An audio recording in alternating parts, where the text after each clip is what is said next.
How can you become the smart money boss you've always wanted to be while riding the roller coaster of the economic ups and downs? Come, let's gist. Welcome to another episode of Business Gist. My name is Tosin Amatau, CEO of Amatau CPA. In this video, I'll reveal a few tips on steps to take to achieve financial freedom even during uncertain times. Don't forget, like, subscribe, turn on post notifications, and of course, share this video with your friends and family. There's a quote that goes something like this: accept what you can control rather than stress over what you cannot. That quote is a reminder to me that it's not if, but when. What I mean is that as we move through life and entrepreneurship, we'll be thrown into situations that will test us. However, it's how we respond that will define us. This is where our ability to recognize these situations and the surrounding factors will be crucial to turn to the right page of the playbook and to understand what needs to be done. Some examples of these situations could include market fluctuations, geopolitical events, life events, and even situations like the pandemic.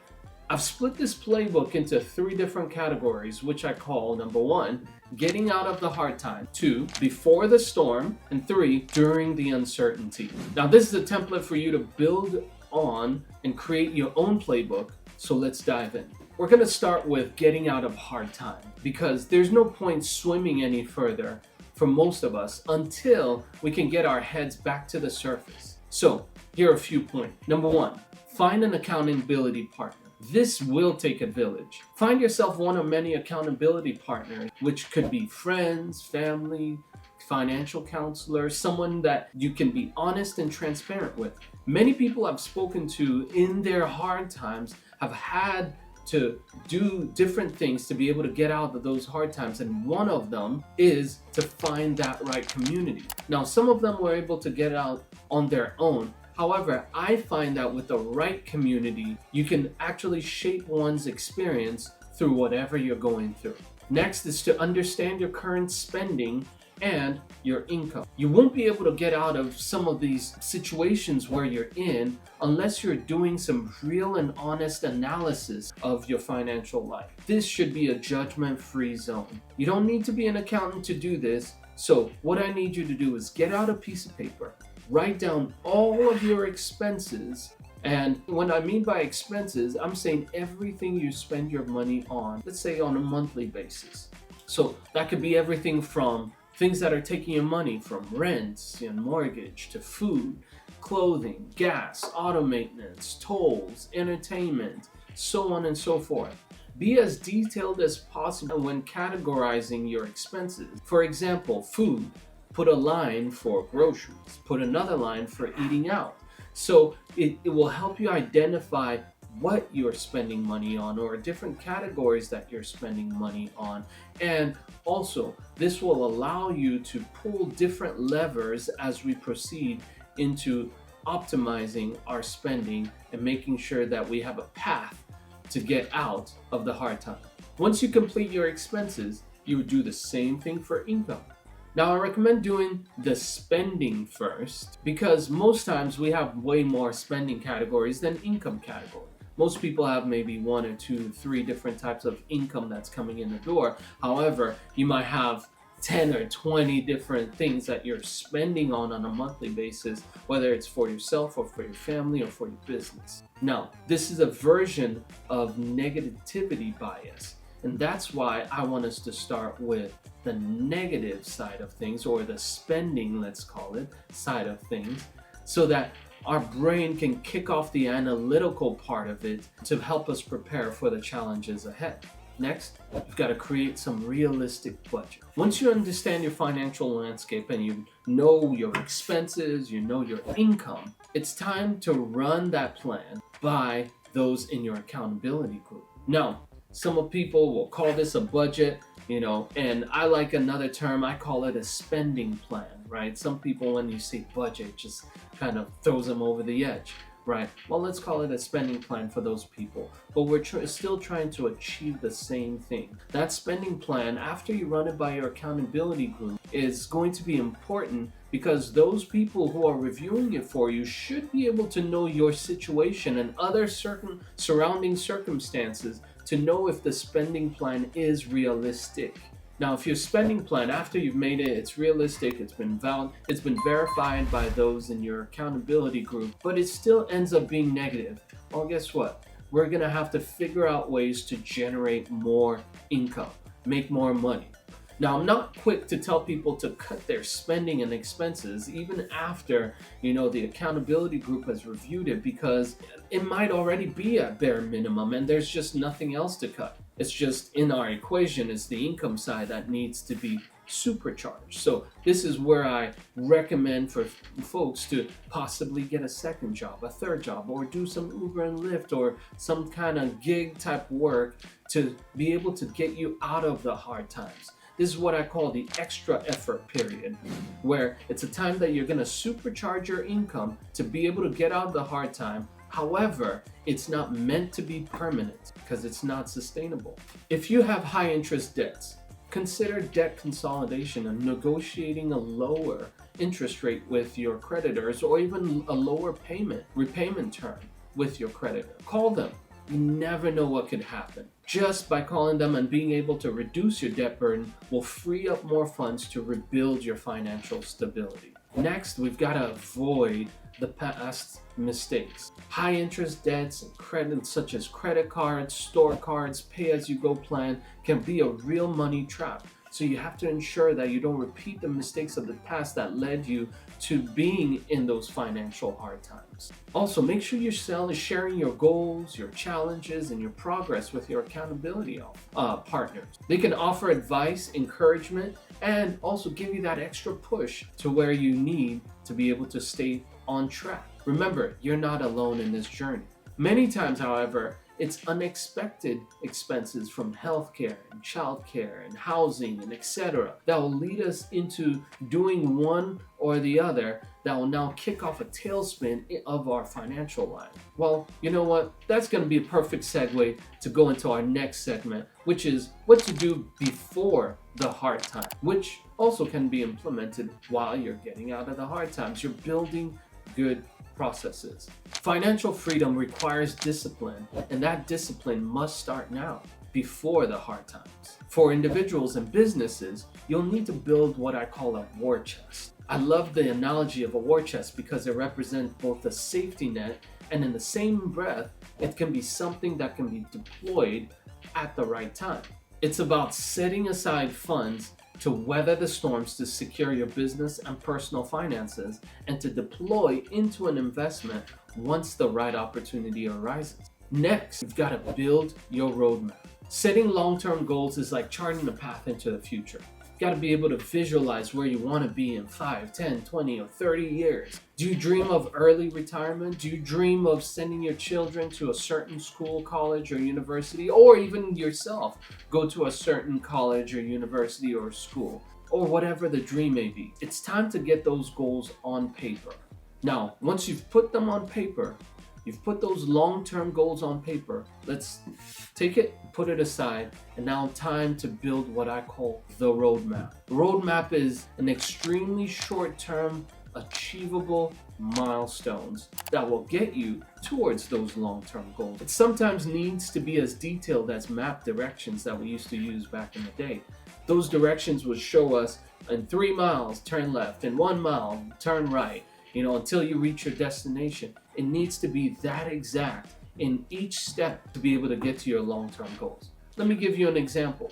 Let's say my long-term goal was that I wanted 20 rental properties in 10 years. I'll use that, write it down. That's my long-term goal. Put it aside, and now start building my roadmap. What is that roadmap going to look like? Well, I need to figure out how I'm going to be able to save to buy one property. Yes, I know I'm trying to get to 20, but we need to start with one. Okay, now let's say in the Dallas market, it's about, let's call it, you want to spend $400,000 to buy a property. Well, you're going to need about 20% down, which is about $80,000 plus closing costs.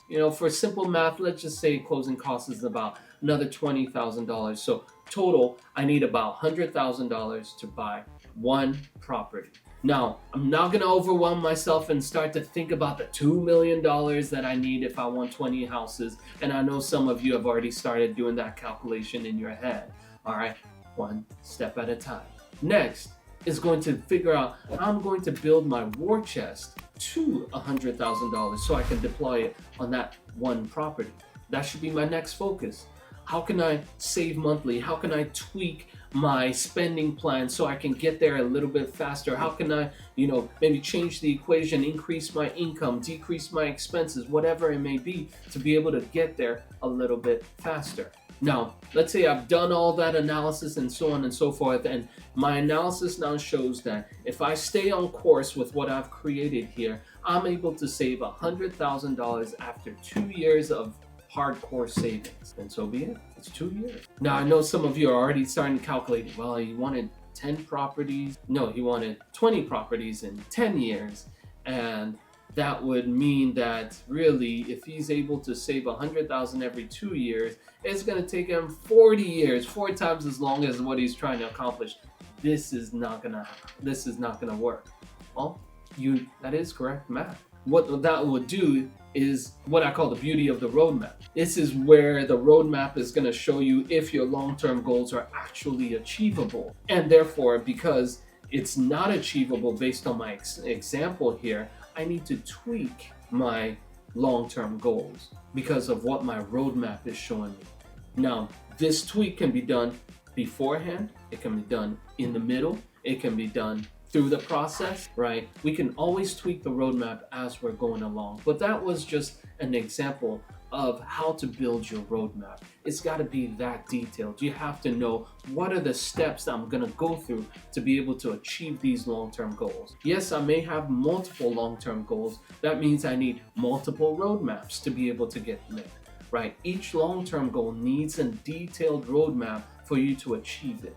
So next we go on to what I call, we've got to create a tailored investment strategy set of principles. Tailored investment strategy set of principles. Now, you've created your roadmap. Now what this tailored investment strategy set of principles is all about, it's kind of like a guardrails, right? It's a guardrail that helps you keep you in your lane in different economic scenarios. Think of it like bumper rails in bowling, right? It's to prevent your ball from going into the gutter. Although it's not to restrict your ball, but it's to help your ball not go into the gutter, right? There's a lane, right, when you're bowling, okay? I have a friend that part of his investment strategy is to measure 3 times and cut once.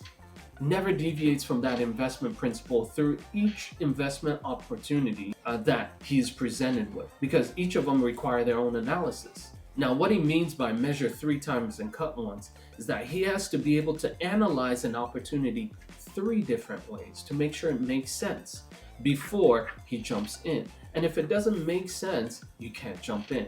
Doesn't matter whether you're in a recession, he'll still do that 3 times, measure 3 times, cut once. Doesn't matter if we're in the boom times, still do that, measure 3 times and cut once, because that is part of his tailored investment set of principles. It can't deviate from them, right? Because if he deviates from them, you never know what could happen, right? You may get some wins out there, but you can also get some terrible losses. Which takes me into my next example, which is the crypto market. Remember when there was a boom in that market and the currencies were just going up and up and up and up and up and up and up and up, and everybody was just suddenly, financial gurus and the next Warren Buffett, or even better than Warren Buffett when it comes to investments and strategy and picking stocks and picking this and that, But immediately that market experienced a bust. Many lost a lot, if not everything. I think many of those losses that folks had could have been avoided if the investments were being made using a tailored investment principle.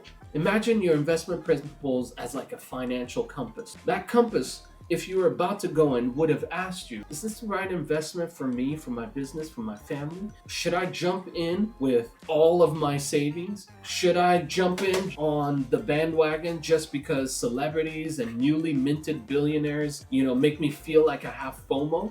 Or should I put in just a little bit, just to test the waters out? How much is that little bit? If I'm not sure, but I still want to participate. All these things should be on your tailored investment principle so that it can help you jump into an opportunity, or at least be that guardrail to know how much you should jump, or if you should even jump at all, into whatever investment that you were having.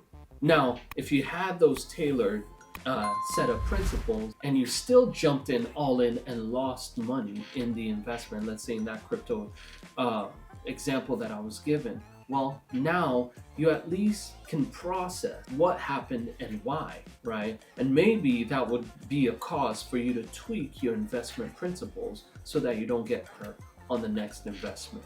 But now I've been talking about the tailored investment strategy, so on and so forth. But how do you craft one of these so-called tailored investment principles for yourself? Well, that's a topic for a future episode, so stay tuned for that. In the meantime, remember, it's all about finding the right balance between risk and reward to match your unique financial profile.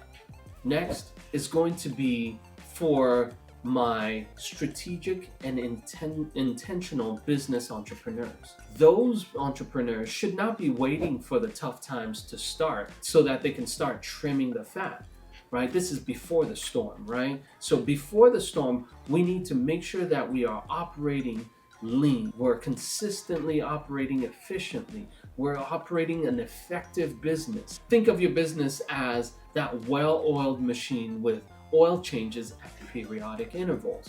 We cannot forget the oil changes for a well-oiled machine. No, everybody likes to talk about the well-oiled machine, but we've got to also change the oil to make sure that we're always analyzing and seeing, can we do it better? Can we maximize this? Can we be more efficient? Can we add more value to our customer, right? So inside all of that analysis that you're doing for your business and its various parts that need to work together seamlessly, the goal is to maximize your throughput while delivering top-notch quality and value to your customers. This efficiency should never come at the cost of quality. Don't forget that your customers are the golden goose that produce the eggs. Don't value the eggs or the revenue that you're making from them more than the goose. You've got to consider each investment and opportunities within your business that align with your business investment principles, as we have discussed in the previous segment. Every decision should be thoughtfully planned and tied to your roadmap. Strategizing and positioning is important before the storm. So now let's dive into the storm. What do we do during the hard time? What's the game plan during the uncertain times, the economic downturns, and etc.? Well, let's start off with the art of right sizing. This is similar to the last point that we had, where we're talking about businesses should be consistently making themselves efficient and so on. But this is with a small twist.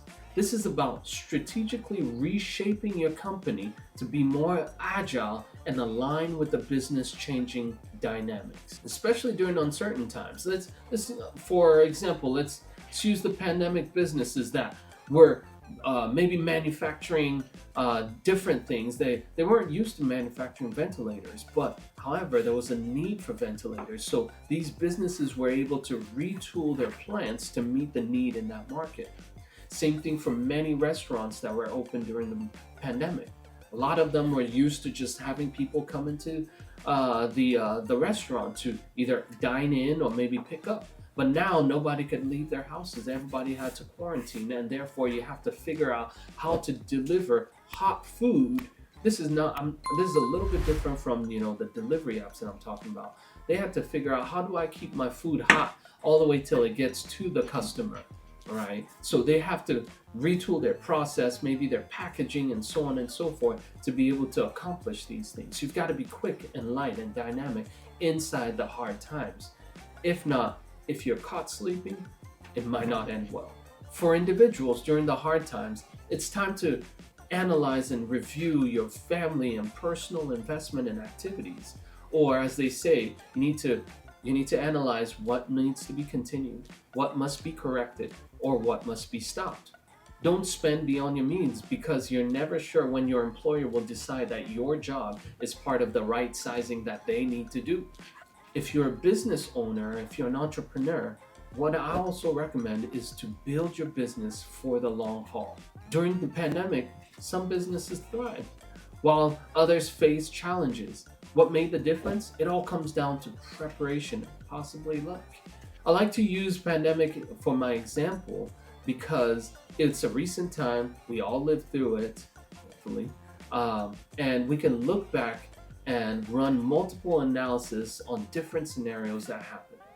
So much happened in a short span of 1 to 2 years, and as they say, experience is the best teacher. Well, someone else's experience should be the best teacher, but we won't get into that. You've got to understand your business, you've got to understand the industry, and you've got to build it for the long haul. It's during the uncertain times that your business vulnerabilities will be exposed.